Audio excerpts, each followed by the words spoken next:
I've got a couple more upset alert meters that you need to have ratcheted up at least into the very beginning of the red. Like if you think about, where Homer Simpson works in the beginning of that show in the intro at the nuclear factory, when you have those scales that get ratcheted up, this is not all the way to the end in the red, but it's like just hover. It's kind of fluctuating back and forth in the red, not in the red, in the red, not in the red.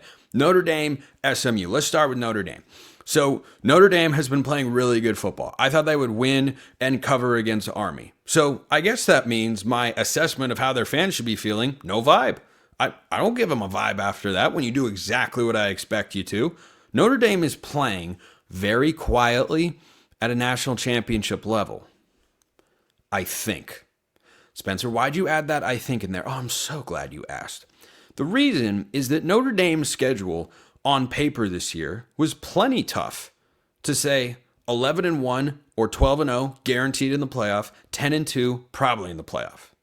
Notre Dame is now at a place where 10-2 probably gets you out of the playoff. Very curious to see where the committee ranks them going into this final week of the regular season, but they're at USC this week.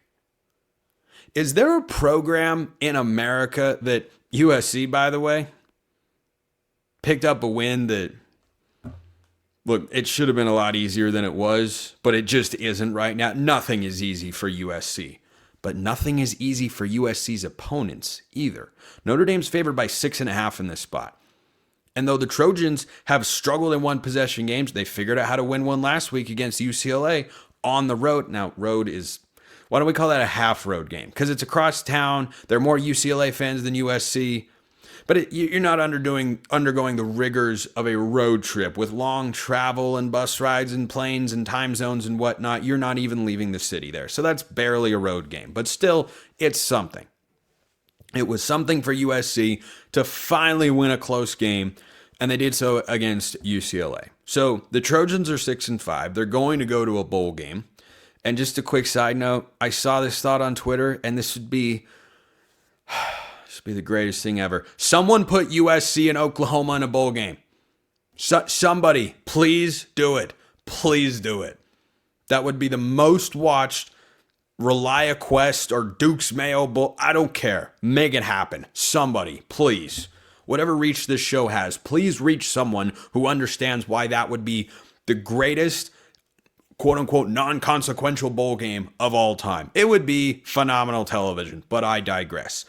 USC has made it really hard on themselves, but they have made it hard on their opponents as well. When you look at the games they have lost, they've held a fourth quarter lead in all of them. No one is blowing out USC. So Notre Dame comes into this game and they're rolling. Riley Leonard is slinging it a little bit all over the yard. They're running the ball well. They're playing great defense. Notre Dame is playing really good complementary football. And I don't question whether the Irish are going to be motivated to get up for this game. Because Marcus Freeman should just be outright telling them, you have to win or you're not going to make the college football playoff. Because that's the way it should be.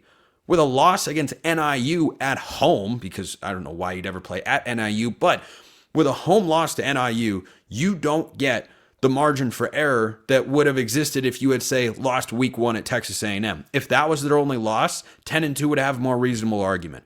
But you're on thin ice. You are on Dark Knight Rises, exile level thin ice if you are Notre Dame here. But USC, the opportunity to play spoil, it's something. It's not everything that USC would like to be playing for, but it is something.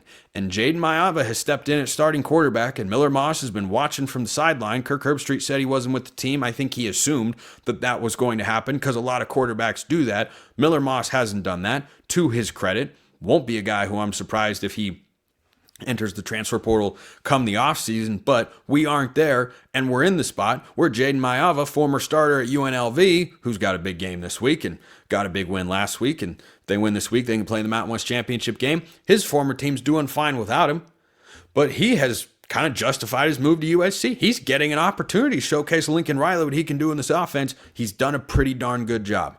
It hasn't been great. The explosive Lincoln Riley offenses of old have not shown up this season. They just haven't. But USC's defense is a lot better than it used to be. If you took USC's defense last year and you put it on this year's team, Lincoln Riley would not be 6-5 going into this game against Notre Dame. Lincoln Riley would probably be 3-8. But alas, he is not. So he's going to make a bowl game, and he's got a chance here to remind Trojan fans what he's capable of. Because this is a game where if USC wins, the Trojan fans on the one hand will be annoyed, saying, why didn't you play like that all year? And on the other hand, they'll look at it and go, well, maybe not all hope is lost. Maybe it's not a complete and utter disaster if you can beat Notre Dame with this team year one of the new defensive coordinator with Danton Lynn. So, who I think has done a great job, by the way. I think Lincoln Riley and the offense have let the Trojans down far more often than the defense has this year. So, that's what I'm looking at going into this game. USC's got plenty of motivation. Notre Dame's got plenty of motivation. This is not a throw-in game. This is, of course, a great helmet game. Notre Dame, USC. It's at the Coliseum. Notre Dame's got to go a couple time zones away. Teams that do that, they tend to struggle. Notre Dame hasn't been playing close games. USC has been playing close games. Does that come into play here? Notre Dame can overwhelm USC. The Trojans could struggle to move the ball on this Notre Dame defense, which has been playing exceptionally well. But if they don't, or if Notre Dame's offense is not able to go up and down the field and score a bunch of points, this could get very interesting. So I've got a higher upset alert meter on this game than I do on the next one I want to talk about, and that's SMU hosting Cal. So two things. This is, again, a 2 time zone jump. Cal is about a 2 touchdown underdog. Teams of that underdog size have been winning regularly throughout this college football season. So don't write this game off in your mind just because, it's a big point spread. Yeah, that hasn't mattered a whole heck of a lot this year. Anything 2 touchdowns and under, yeah, the underdog can win the game outright. Cal has actually won a road game as a 2 touchdown underdog. Week 2 at Auburn. That was a tougher road environment to go into than what SMU has. SMU's a better football team than Auburn, but Auburn has a tougher environment. So at the very least, Cal's not going to have to deal with all sorts of communication problems. Like SMU hasn't reestablished its brand yet or rebuilt it up enough to pack that stadium in a big way. Maybe they'll prove me wrong. I'm a fan of every college football environment being as great as it possibly can be, but I haven't seen that from SMU. So Cal is battle-tested on the road, and they were battle-tested last week. I know Stanford isn't good, but in a rivalry game, you throw everything out the window. 98 yards in the boys. Do you understand what I'm talking about? Fernando Mendoza, post-game, somebody should put that on a t-shirt if they haven't already. Cal was down, let me do some quick math, 11 points in the fourth quarter. They had a 98-yard drive to take the lead, scored the last 14 in the game. They beat Stanford 24-21. So the California Golden Bears are bowl eligible.